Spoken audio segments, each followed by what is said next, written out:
அன்பார்ந்த எனதருமை யூடியூப் நேயர்களுக்கு வணக்கம். இதுவும் ஒரு முக்கியமான பதிவு தான். அதாவது வாழ்க்கையில் ஒரு மனிதன் ஏதாவது ஒரு கிரகத்திட வீக்னஸ் ஆகும். 9 கிரகங்களில் ஏதாவது ஒரு கிரகத்திடம் வீக்னஸ் ஆகும். இதை எப்படி கண்டுபிடிப்பது அப்படிங்கிற ஒரு ரகசியம். இந்த ஒரு ஜாதத்தை பார்த்தோன்னே இவர் யார்கிட்ட வீக்னஸ் ஆகும். வீக்னஸ்ன்னு ஒன்று இருக்கும்ல, அந்த வீக்னஸ் என்பது இந்த 9 கிரகங்களிடம் எந்த கிரகத்திடம் அப்படிங்கிறத நீங்கள் அறுதிட்டு தெரிஞ்சு வச்சுக்கிட்டீங்கன்னா, அந்த வீக்னஸ் என்பது மாட்டிக்கொள்ளுதல். ஒரு எமோஷனலாக போய் மாட்டிக்கொள்வது அது உங்களை விடாது அப்படின்னு சொல்லி வரும்போது என்ன சொல்லலாம்னா, கடக ராசி எந்த கட்டமாக வந்தாலும் சரி, கடக ராசி எந்த கட்டமாக வந்தாலும் சரிதான், அந்த கட்டத்தில் எந்த கிரகம் இருக்கிறதோ கிரகத்திடம் வீக்னஸ் மாற்றம். கடகராசி எந்த கட்டமாக வருகிறதோ அதில் ஏதாவது ஒரு கிரகம் இருந்தால், சூரியன் இருந்தால் அப்பாவிடம் வீக்னஸ், சந்திரன் இருந்தால் அம்மாவிடம் வீக்னஸ், செவ்வாய் இருந்தால் சகோதர சகோதரிகளிடம் வீக்னஸ், புதன் இருந்தால் தாய்மாமனிடம் வீக்னஸ், மாமனிடம் வீக்னஸ், குரு இருந்தால் குழந்தைகளிடம் வீக்னஸ். உங்களுக்கு குருவாக யார் இருக்கிறாரோ அவற்றை போய் மாட்டிக்கிட்டு முழிக்கிறதுனா அது ஒரு சூழ்நிலையான பந்தம். சுக்கிரன் இருந்தால் பெண்களிடம் வீக்னஸ், சனி இருந்தால் வேலைக்காரர்களிடம் வீக்னஸ், ராகு இருந்தால் தாத்தாவிடம் வீக்னஸ், கேது இருந்தால் அம்மா பாட்டியிடம் வீக்னஸ், அம்மாவுடைய பாட்டி வீக்னஸ். ஏதோ ஒரு விதத்தில் அந்த வீக்னஸை கொடுத்துரும். கடகராசிக்கு அந்த மாதிரி ஒரு தன்மை உண்டு. எல்லாரும் நினைப்பேன், கடகராசியில் கிரகம் இல்லை என்று சொன்னால், இல்லைன்னா என்ன பண்றது, சந்திரன் எங்கே இருக்கிறார்? சந்திரன் எங்கேயாச்சும் ஒரு கட்டத்தில் இருப்பார். கடகராசியில் ஒரு கிரகம் இருந்தால் 9 கிரகத்துக்கும் பலன் சொல்லியாச்சு. கடகராசியில் கிரகம் இல்லை, எம்டியா இருக்கியா அப்படின்னா ஒண்ணுமே வேண்டாம். சந்திரன் எங்கே இருக்கிறாரோ, அது உங்களுக்கு லக்கணத்துக்கு எத்தனாம் இடத்தில் இருக்கிறாரோ அந்த இடத்துல நீங்க வீக்னஸ். அந்த இடத்துல வீக்னஸ். சந்திரன் லக்கணத்திற்கு அந்த சந்திரன் எத்தனாம் இடத்தில் இருக்கிறாரோ, உங்களுடைய கடகத்தில் கிரகம் இல்லாமல் இருந்துதான், உங்களுடைய கடகத்திற்கு கிரகம் இல்லாமல் இருந்தால், அப்ப நம்ம அதை கண்டுபிடிக்கிறோம்ல. அப்ப எதுல நம்ம வீக்னஸ் ஆகும், எவ்வளவு கவனமாக இருக்கணும் அப்படின்னு சொல்வதை நீங்கள் தெரிந்து கொள்ளுங்க. அப்ப ஒருத்தருக்கு கட்டத்துல எம்டி கட்டமா இருக்கு. அப்ப சந்திரன் லக்னத்துக்கு எங்க உட்கார்ந்துருக்காரோ அது எந்த கட்டமும், அந்த கட்டம் உங்களை கண்டிப்பாக என்ன சொல்லலாம்னா சென்சிட்டிவாக கைப்பற்றி விடும். இப்ப எனக்கு 10ஆம் பாவம் ஆகிய சந்திரன் வீட்டில் கிரகம் இல்லை, ஆனால் அந்த சந்திரன் லக்னத்துக்கு 5ல் போய் உட்கார்ந்துருக்கான். அப்ப குழந்தைகளிடம் வீக்னஸ்.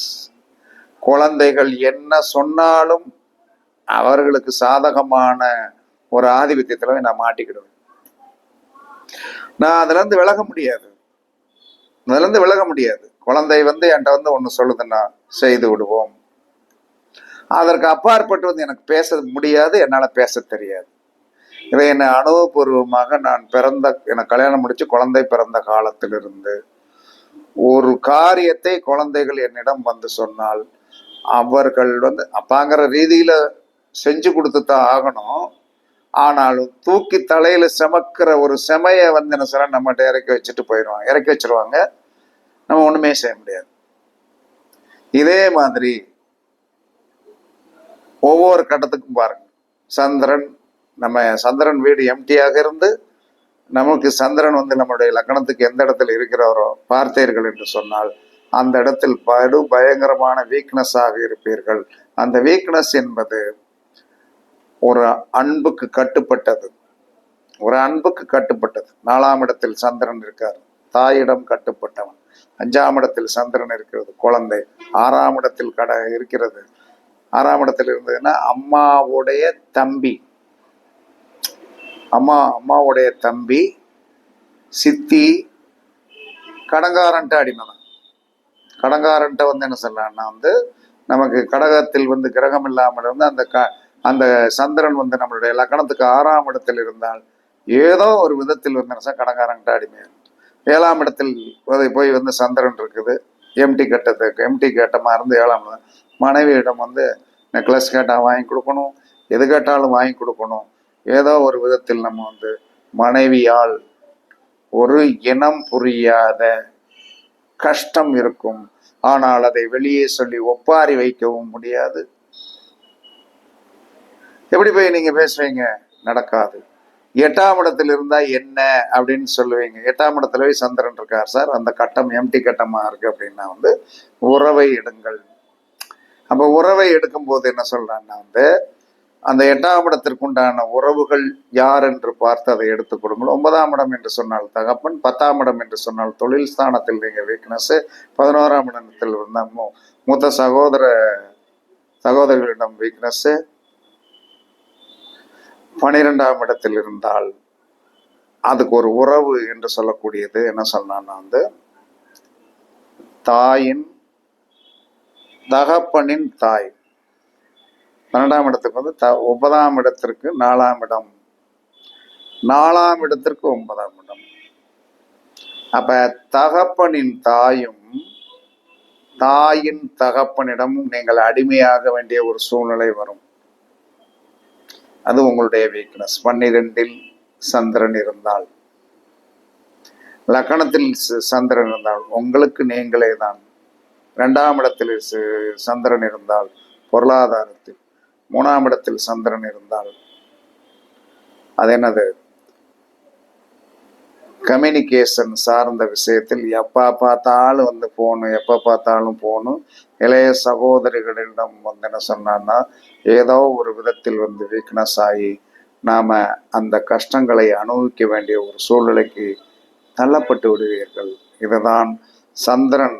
ஒரு ஜாதகத்தில் சந்திரனுடைய வீட்டில் கிரகம் இருந்தால் அந்த கிரகத்திடம் நீங்கள் அடிமை என்பதை விட ஒரு வீக்னஸாக மாட்டிக்கிடுவீங்க.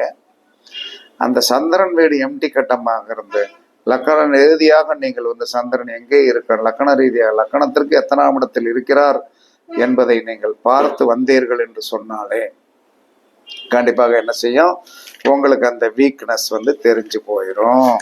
இதை நீங்கள் பரிச்சித்து பாருங்கள். உண்மையாகவே கரெக்டாக இருக்கும், கரெக்டாக இல்லாமல் இருக்காது.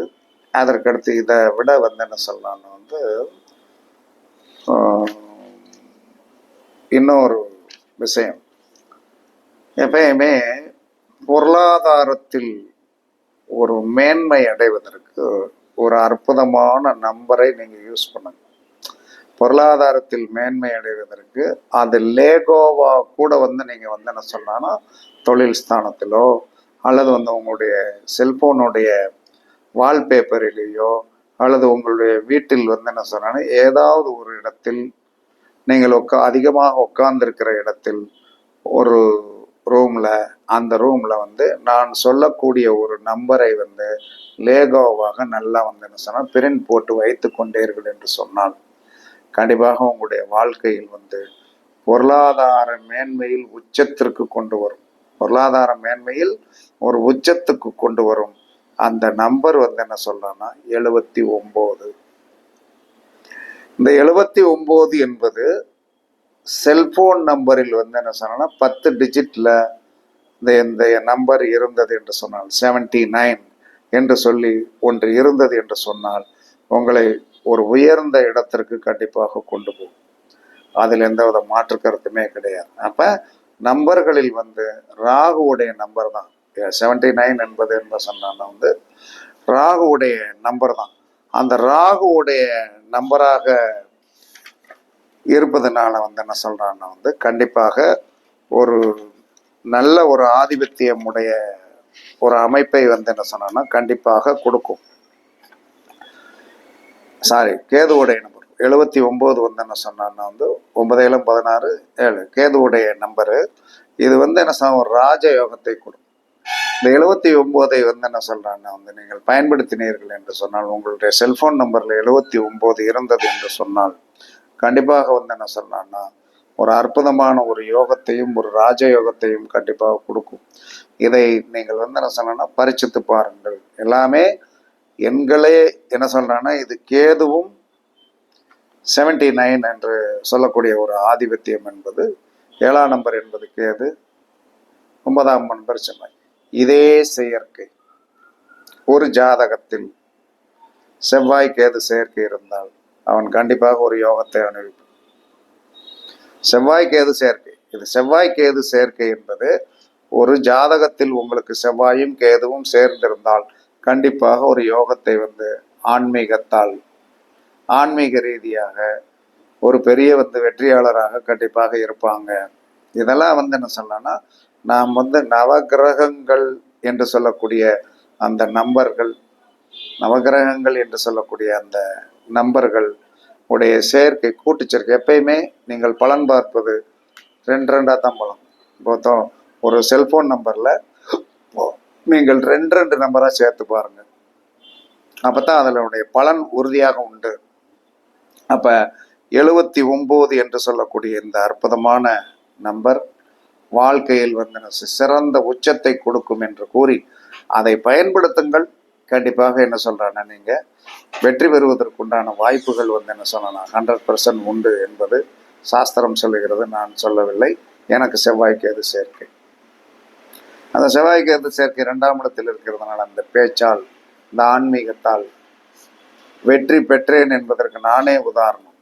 ஏன்னா வந்து ஒரு 4700 வீடியோ போட்டிருக்கேன். 4700 வீடியோ போட்டிருக்கேன். இன்னைக்கு வந்து யூடியூப்ல இருந்து காசு வந்துட்டு இருக்கு. அதில் எந்த வித மாற்றம்லாம் கிடையாது. ஆனால் நம்மளுடைய வீடியோக்களை வந்து ஒரே இரவில் வந்து 1000க்கு மேலே பார்த்துடுறாங்க. இதெல்லாம் வந்து இந்த செவ்வாய் கேது சேர்க்கை என்று சொல்லக்கூடிய 79 நம்பரை வச்சு தான். அப்போ ஒன்று பொதுவாக சொல்லப்பட்டுள்ளது, அதை நமக்கு அப்ளை பண்ணி பார்க்குறோம், சக்ஸஸாக இருக்குது. நீங்களும் அப்ளை பண்ணி பாருங்கள், கண்டிப்பாக உங்களுக்கும் வெற்றி கிடைக்கும் என்று கூறி உங்களிடமிருந்து விடைபெறுவது சிபிபாறை ஜோதிடர் சாதி ராகவன் ஜெயபாலாஜி. சுகமே சொல்க, சுகமே சொல்க. வாழ்க வளமுடன், வாழ்க வளமுடன். வணக்கம், வணக்கம், வணக்கம்.